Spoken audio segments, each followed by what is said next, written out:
নমস্কার, আমি স্নিগ্ধা।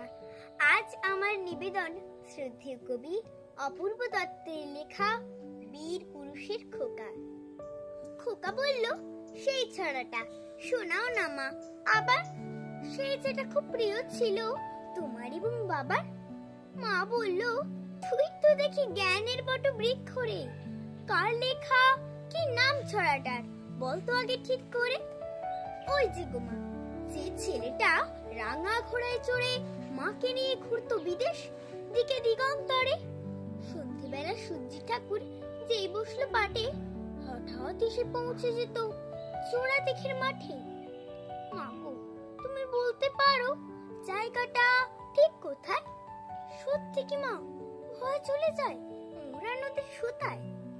আচ্ছা ধরো, তুমি যাচ্ছ পালকি চেপে একা, পথঘাট সব মনীষীহীন, পাখিরও নেই দেখা। গাছের মাথায় ঘন অন্ধকার, দেখা যায় না ভালো।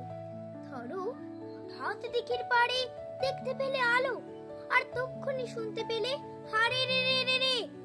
ধরো তুমি সিটিয়ে ভয়ে পালকির এক কোণে চুপটি বসে আমার কথা ভাবছো মনে মনে। আর আমি তখন সেই ছড়াটার বীর পুরুষের মতো তলোয়ারের ঘায়ে ডাকাত মারছি অবিরত। আমার জনমূর্তি দেখে তোমার সে কি কষ্ট, রক্ত লেগে স্কুল ড্রেসটাও একেবারে নষ্ট। ব্যাপারটা কি রোমাঞ্চকর, ভাবা যায় না মোটে। ভাগ্যে যদি এমন সুযোগ একবারটি জোটে, সবাইকে মা দেখিয়ে দেব 100 বছর পরে। রবি ঠাকুর বীর পুরুষ ঠিক আছে তোমার ঘরে। এই যা দেখো, বলে ফেললাম কোন ছড়া কার লেখা।